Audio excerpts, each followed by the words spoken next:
रुको रुको, ऑडियो तो आ रही है यार। ऑडियो वहां से स्टार्ट करिए। ऑडियो आ रही है क्या? ऑडियो आ रही है? ऑडियो आ रही है? ऑडियो वहां से ऑन कर दीजिए। बोले सर, बोले बोलता हूँ। देश में आज़ादी के बाद जिस तरह का बिहार में अराजकता की स्थिति फैली है, उसी को बयां करने के लिए मैं आप लोगों के बीच मुखातिब हुआ हूं। मैं पहले अपनी बात शुरू करूं, उसके पहले एक वीडियो बिहार के अपराध और अपराधीकरण पर आपको दिखाना चाहते हैं, उसके बाद मैं अपनी बात शुरू करता हूं।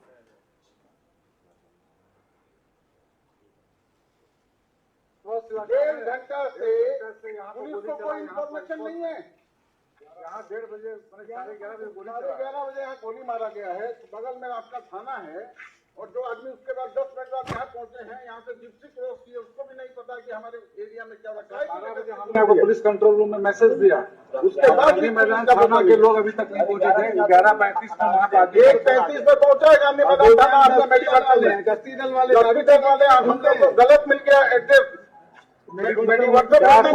कानून यही कहता है, अगर कानून कुछ नहीं कराएंगे तो जाम करके बैठ जाएंगे पूरा प्रशासन पट्टा का। कोई आम पब्लिक नहीं है सर। 1.5 घंटा से किसी पटना में लोकल पुलिस को गांधी मैदान के सामने हत्या हो जाती है। 1.5 घंटा की पटना पुलिस क्या करती रहती है, हमको ये नहीं समझ में आता। हाँ, सारे गश्ती दल वालों का काम है रात को छूटे रोको, डिग्गी दिखाओ, लाइसेंस दिखाओ, 6 बजे दिखाओ। मोबाइल पूरा फोटो खींचेगा, 5,000 रुपया वाली की किस तरह से यहाँ पर गुंडागर्दी पटना की सड़कों पर देखने को मिली है। स्कॉर्पियो ने 3 पुलिसकर्मियों को रौंदा। कानून के रखवालों की सुरक्षा के चिथड़े उड़ाते हुए ये बेखौफ अपराधी दरअसल बिहार में एनडीए के गुंडा राज का जीता जागता उदाहरण है। कहीं पुलिस की उंगलियां तोड़ी जा रही हैं, कहीं उनकी छाती पर थार चढ़ा दिया जा रहा है, तो कहीं तेज रफ्तार गाड़ी से उनके पर खच्चे उड़ा दिए जा रहे हैं। पटना के बीचों बीच बोरिंग रोड में पिस्टल लहराकर ताबड़तोड़ फायरिंग हो रही है। एडीजी बस खदेड़ कर रह जा रहे हैं और तो और सुपर सीएम के घर के बाहर ठाए ठाए गोलियां चल रही हैं। एडीजी खुद इस बात को मान रहे हैं कि 2020 और 2021 में 340 बार पुलिस पर हमला हुआ था। वो करीब 340 के पास हुई थी, लेकिन 2022 में ये घटनाएं बढ़कर 450 के ऊपर हो चुकी है। और तो और 2025 में जनवरी से जून तक बिहार पुलिस पर कम से कम 50 से अधिक हमले दर्ज किए गए हैं, जिनमें एएसआई की हत्या समेत कई पुलिसकर्मी घायल हुए। इसे बिहार का दुर्भाग्य ही मानिए कि पटना से महज 22 किलोमीटर दूर नौबतपुर में व्यापारी पूरे दिन बाजार से पिछले बंद रखते हैं, क्योंकि वो रंगदारी और बढ़ते अपराध से त्रस्त है और पुलिस अपराधियों और माफियाओं से यारी कर बैठी है। शराबबंदी और आजादी के बाद अब तक की सबसे भीषण बेरोजगारी ने बिहार में अपराध को एक समानांतर रोजगार का रूप दे दिया है। यकीन मानिए, एनडीए के गुंडा राज में न बिहार सुरक्षित है और न बिहार में आपकी जान। धन्यवाद। तो आपने देखा बिहार में गोलियां उगलता एनडीए राज अर्थात गुंडा राज। एक समय था जब पूरा बिहार शांति, सद्भाव, ज्ञान और तप की स्थली के रूप में जाना जाता था, जो आज गुंडों द्वारा गोलियों की आग उगलती जा रही है। अभी आपने देखा एडीजे लॉ एंड ऑर्डर कहते हुए सुनाई देते हैं कि पुलिस पर बढ़ते हुए हमले चिंता का विषय है। दूसरी ओर एडीजी लॉ एंड ऑर्डर की मौजूदगी में बिहार की राजधानी पटना में मुख्यमंत्री आवास के नज़दीक नेता प्रतिपक्ष श्री तेजस्वी प्रसाद यादव जी के आवास के पास गोलियां चलाते हुए अपराधी निकल जाते हैं और अपराधी पकड़ से बाहर हैं। आज नाबालिग बच्चियों के साथ लगातार बलात्कार होता है, गैंगवार होता है, पुलिस वालों को सरेआम मौत के घाट उतार दिया जाता है। अकेले अगर राजधानी पटना की बात करें तो इसी साल केवल 116 हत्या, 41 बलात्कार हुए हैं। तो सोचिए पूरे बिहार का क्या स्थिति होगा, इसका आकलन आप लोग कर सकते हैं। बीते वर्ष पुलिस मुख्यालय की ओर से जारी आंकड़ों में खुलासा जो हुआ है, 151 दिनों में पुलिस पर 1297 बार हमले हुए हैं। एनसीआरबी के आंकड़ों के अनुसार जहां वर्ष 2005 में बिहार में कुल अपराध 1,07,664 हुए थे, वहीं 2022 में यह संख्या बढ़कर 3,47,835 हो गई, यानी 323% की वृद्धि हुई। बिहार में हत्या के मामलों में उत्तर प्रदेश के बाद सबसे ज़्यादा बिहार में इस तरह का अपराध हुआ। एनडीए के शासन में 17 वर्षों में 53,000 से ज़्यादा हत्याएं दर्ज की गई। हत्या के प्रयास के मामले में भी बिहार पूरे देश में दूसरे नंबर पर है और कुल 98,169 घटनाएं हुई, जो 262% की वृद्धि दर्शाती है। बिहार में जघन्य अपराध जैसे हत्या, बलात्कार, अपहरण, फिरौती, डकैती में भी 226% की बढ़ोतरी हुई है। 17 वर्षों में 5,59,413 मामले दर्ज हुए हैं। महिला अपराध में भी 336% की वृद्धि हुई है। कुल 2,21,729 महिलाएं अपराध का शिकार बनी और इनमें से 1,17,947 मामले आज भी अदालतों में लंबित है और लंबित मामलों की दर 98.2% है। महिलाओं के अपहरण में 1,097% की भयावह वृद्धि हुई है। बच्चों के विरुद्ध अपराध में 7,062% की चौंकाने वाली वृद्धि दर्ज हुई है। कुल 62,830 मासूम इस दौर में अपराध के शिकार बने।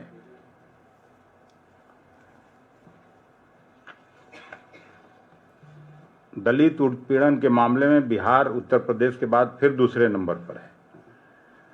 तो आज जो मैं आपके बीच उपस्थित हुआ हूं, बीते रात गोपाल खेमका, एक प्रतिष्ठित व्यापारी जिनका पटना में एक हॉस्पिटल था, जो हमेशा लोगों की जान बचाने का काम करते थे, मगध हॉस्पिटल के नाम से राजेंद्र नगर में उनका हॉस्पिटल था, और भी कई बिजनेस व्यवसाय, और पटना के नामी गिरामी प्रतिष्ठित व्यवसायी थे। सामाजिक कार्यों में भी उनकी रुचि रहती थी। 5-6 साल पहले उनके घर में पहली बार जब गया था तो उनके बेटे की हत्या हुई थी। गांधी मैदान के ठीक सामने वो रहते थे, मौर्या होटल के समीप, और कल जब रात को 11 बजे लौट रहे थे तो उनको दुर्दांत अपराधियों ने जैसे ही गाड़ी से उतरे उनकी कत्लेआम उन लोगों ने करने का काम किया।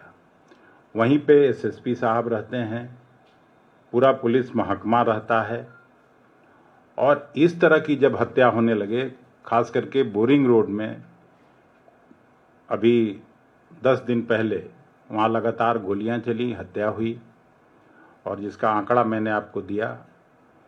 3 दिन पहले सिवान के मलमलिया में 3-4 लोगों की हत्या हुई, और कोई ऐसा जिला नहीं है जहां पर रोज हत्याएं नहीं हो रही हैं।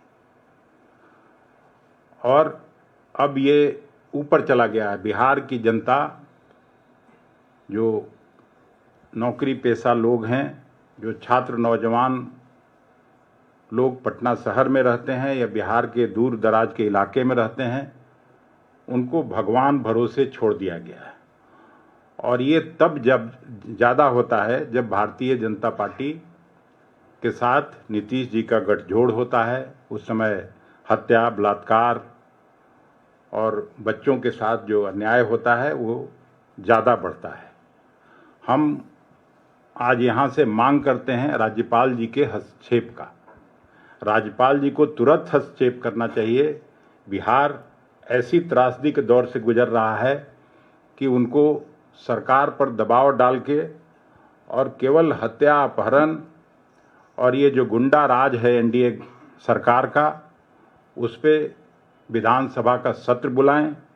दूसरी तरफ जो एसआईआर वहाँ करने का फैसला इलेक्शन कमीशन ने किया है, अभी हम लोग मिले भी थे 11 पार्टियों के लोग, उस पर कोई कार्रवाई नहीं हो रही है। 2 करोड़ मतदाताओं को मतदाता सूची से बाहर करने का जो एक साजिश हो रहा है और लोगों को वहाँ एक सोची समझी साजिश के तहत भारतीय जनता पार्टी को जो चुनाव जीतने का तिकड़म है, इलेक्शन कमीशन उनके इशारे पर काम जो कर रहा है, उसके लिए कम से कम 2 दिन का विधानसभा का सत्र राज्यपाल जी बुलवाएं सरकार को पर दबाव डाल के, ताकि इस पे चर्चा हो सके और लोगों के जान माल की सुरक्षा हो सके। इसी बात के लिए मैं आपसे आज बात करना चाहता था और हम लोगों की, खास करके कांग्रेस पार्टी की स्पष्ट मांग है कि सरकार को चाहिए कि 2 दिन का सत्र बुला के और इस पे चर्चा करे और इसका सॉल्यूशन निकाले। धन्यवाद। इसके मुतल्लिक कोई सवाल हो तो पूछ लिया जाए। राज्यपाल से हस्तक्षेप की मांग होती है, किस तरह की हस्तक्षेप की मांग कर रहे हैं? राष्ट्रपति शासन वगैरह डिमांड कर रहे हैं? नहीं, राष्ट्रपति शासन हम नहीं डिमांड कर रहे हैं। ये जो गुंडा राज स्थापित हो गया है बिहार में, और जिस तरह से पटना की राजधानी में मतलब गोपाल खेमका को गोली लगी, उनकी हत्या हो गई, लेकिन ये तो सीधा सरकार के सीने पर हमला है गुंडों के द्वारा। और ये केवल पहली घटना नहीं है, ये लगातार, जिसका आंकड़ा मैंने आपके सामने दिया, तो विधानसभा का स्पेशल सत्र बुला के एसआईआर पर और इस पे चर्चा करानी चाहिए और इसका समाधान निकलना चाहिए। शासन प्रशासन में जो जिम्मेवार लोग हैं उनको भी दंडित किया जाना चाहिए। अखिलेश जी, एक सवाल इधर से है। आप लोगों ने 11 सियासी दलों ने आप कांग्रेस के साथ चुनाव आयोग से आप लोगों ने मुलाकात की, घंटों की बातचीत हुई एसआईआर को लेके, और उसके बाद आप संतुष्ट नहीं हुए। आप लोगों ने कहा कि हमको जो जवाब चाहिए था वो जवाब मिल नहीं पाया है। उसी की बात तो कर रहे हैं जी। तब सवाल ये उठता है कि क्या आगे आप लोग सुप्रीम कोर्ट का भी रुख कर सकते हैं? क्या सुप्रीम कोर्ट जाना ही आप लोगों के लिए क्या आखिरी रास्ता बचा हुआ है? नहीं, अभी तो हम लोग वेट कर रहे हैं कि इलेक्शन कमिश्नर्स में गुड सेंस प्रिवेल करे और इस ज्यादती से बिहार को बचाया जा सके, लोगों के साथ नाइंसाफ़ी रोका जा सके। हम लोग इंतजार कर रहे हैं, नहीं तो अंत में तो न्याय के लिए हम लोग जाएंगे, सड़क पर लड़ेंगे, न्यायालय में लड़ेंगे। ऐसा कैसे हो सकता है कि जिस तरह से चाहे उस तरह से इलेक्शन करा ले? फ्री एंड फेयर पोल कराना इलेक्शन कमीशन की जिम्मेवारी है, न कि जो इलेक्शन में जिनको वोट देना है उनको वोट के अधिकार से वंचित करें। एसआईआर बंद करवाना चाहते हैं या ये चाहते हैं कि कम कागजात दिए? नहीं, एसआईआर ये 25 दिन में ह्यूमनली इम्पॉसिबल है। हमने बार बार कहा है, आप लोग जब भी इस तरह का सवाल उठाए हैं कि 2003 में इस तरह का हुआ था एसआईआर, और उस समय 1 साल लोकसभा का चुनाव दूर था, 2 साल बिहार विधानसभा का चुनाव दूर था। तो 25 दिन में ये कहाँ से पॉसिबल है कि 8 करोड़ मतदाताओं का सबसे सर्टिफिकेट, मेरे जैसा, हम एमपी हैं, 2 दशक हो जाएगा ये कार्यकाल पूरा करेंगे तो लोकसभा मतलब पार्लियामेंट में होते हुए। पहले तो आधार कार्ड बनाया गया, सबसे महत्वपूर्ण कागज, अब आधार कार्ड हम लोगों के लिए हो गया। अब इसमें आधार कार्ड के आधार पर भी आप वोट नहीं दे सकते हैं। तो जितने तरह के सर्टिफिकेट का मांग करें उसमें तो मैं भी शायद वोटर लिस्ट से बाहर हो जाऊं। ये जिस तरह का इलेक्शन नया इलेक्शन कमिश्नर लोग आए हैं, तो जिस तरह का रुख अख्तियार कर रहे हैं, तो उसमें तो हम लोग सब बाहर हो जाएंगे सर। और 25 दिन के अंदर जो नौकरी पेशा लोग है, जो मजदूरी करने के लिए दूसरे राज्यों में आ रहा है, वो बार बार वहाँ जाएगा, अपना सर्टिफिकेट दिखाए कि अपना काम करे। धन्यवाद। सर, आपने राज्यपाल से यहाँ पे मांग करी है कि वो विशेष सत्र बुलाए और वहाँ पे चर्चा हो, तो क्या इंडिया गठबंधन की तमाम जो दल हैं वो राज्यपाल से मिलने जाएंगे? इस पूरे मामले को लेकर आप लोग समय मांगेंगे, मुलाकात करेंगे राज्यपाल से? तो यहाँ की बात भी तो राज्यपाल जी तक पहुंची जाएगी आप लोगों के माध्यम से। नहीं, आपने यहाँ से मांग की है, जरूरत पड़ी लेकिन तो जिस तरह से इलेक्शन कमिश्नर से हम लोग मिलने आए, वहां भी मिलेंगे। न्यायालय भी जाने का रास्ता है हम लोगों के पास, सड़क पर भी प्रदर्शन करने का रास्ता है। वो सब जो लोकतंत्र में हम लोगों का अधिकार है उसका उपयोग करेंगे। सर मेरा सवाल ये है कि 14 जून को ही तमाम जो महकमा था उसमें फेरबदल हुआ था, और उसके बावजूद अभी जो गोपाल खेमका के परिवार ने आरोप लगाया कि 1.5 से 2 घंटे तक पुलिस नहीं पहुंची। ये सच्चाई है, वही तो बोला, मैं पहले भी बोला कि पूरे बिहार की जनता को भगवान भरोसे छोड़ दिया गया है। वहाँ शासन प्रशासन नाम की कोई चीज़ नहीं है, और नीतीश जी जिस हालत में हैं, उनको भारतीय जनता पार्टी का जो नेतृत्व है वो उनको कठपुतली बना के रखा है, उनका कुछ नहीं चल रहा है। मैं साफ तौर पर ये कहना चाहता हूँ। धन्यवाद।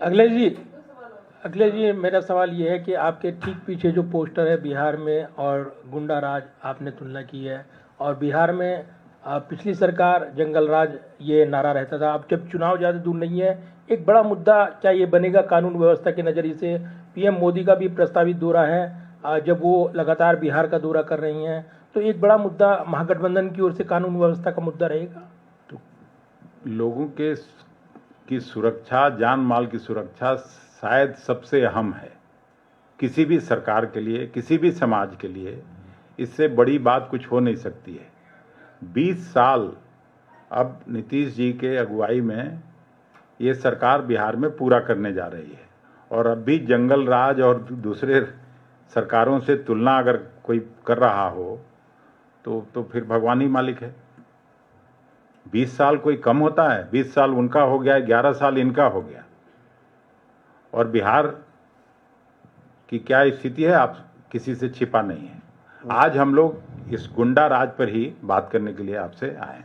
सर, ये जो खेमका जी की हत्या हुई है उसमें आप लोग की मांग है, एक तो आप लोग मांग करें कि राज्यपाल हस्तक्षेप करे, लेकिन जो जांच अब तक गठित की गई है उससे आप लोग संतुष्ट हैं, या किसी के खिलाफ कार्रवाई की भी मांग करे पुलिस प्रशासन? इस तरह का कागजी कार्रवाई तो हर हत्या में, हर बड़े घटना में होता है, लेकिन जब तक आमूल चूल परिवर्तन नहीं होगा शासन में, प्रशासन करने के तौर तरीके में, नीतीश जी को जिस तरह से बांध के रखा गया है भारतीय जनता पार्टी के लोगों के द्वारा, उसमें कहाँ से संभव है? नीतीश जी अगर पहले वाले नीतीश जी होते तो हमको लगता है कि नैतिकता के आधार पर इस्तीफा देके चल दिए होते,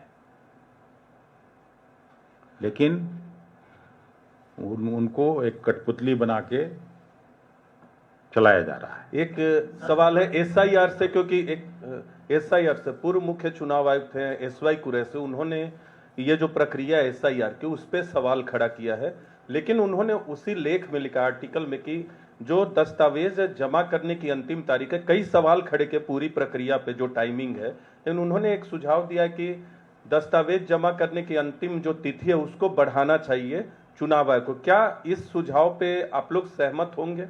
कल एक बड़ा लेख मैंने इंडियन एक्सप्रेस में भी देखा, आप लोग भी पढ़े होंगे।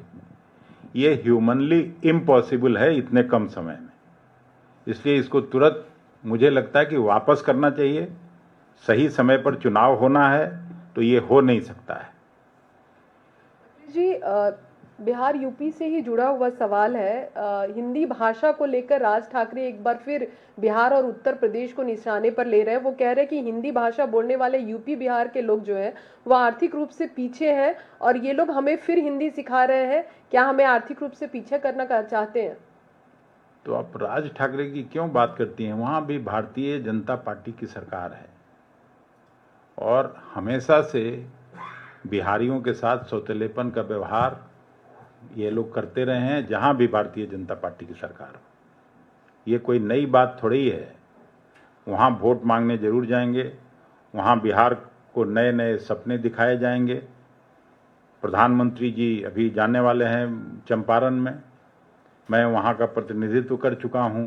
2014 के चुनावी सभा में उन्होंने वहीं पर कहा था कि इस बंद चीनी मिल के चिमनी से धुआं निकलेगा और अगली बार मैं जब आऊँगा तो इसी चीनी मिल के चीनी से मैं आप लोगों के साथ बैठकर चाय पीऊँगा। क्या हुआ? न चिमनी से धुआं निकल रहा है, न चीनी बन रहा है। फिर वहां जाके अब इस बार क्या कहेंगे, हम आप फिर आगे बैठेंगे तो बात करेंगे। धन्यवाद। आप कह रहे हैं कि नीतीश कुमार को बीजेपी ने बांध कर रखा है, पुराने जैसे रहते। भाई मैं जिस नीतीश कुमार क्या आप नीतीश कुमार को उनकी जिम्मेदारी से आजाद कर रहे हैं? उनकी कोई जिम्मेदारी नहीं है ये जो घटना हो रही है या लॉ एंड ऑर्डर का मामला?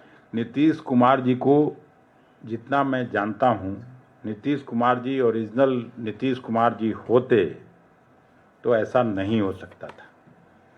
ये आप भी जानते हैं और हम सब बिहार के लोग जानते हैं। सर, जदयू कह रही है कि बिहार में संगठित अपराध नहीं है। जदयू कर रही है कि बिहार में संगठित अपराध नहीं है, यहाँ पर फ्रैक्शंस में क्राइम्स हो रहे हैं।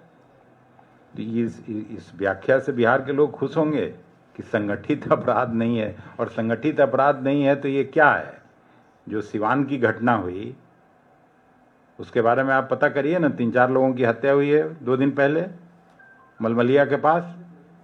तो संगठित अपराध नहीं है तो ये क्या है? और कहाँ पे? मुजफ्फरपुर में कितने लोग शिकार हुए, गया में, भागलपुर में, बांका में। लगातार अपराध जिस तरह से बढ़ रहा है हमने तो नहीं देखा कभी। हम लोग भी विधानसभा, लोकसभा, राज्यसभा में काम करते करते 2 दशक से ज़्यादा हो गया। चलिए, थैंक यू।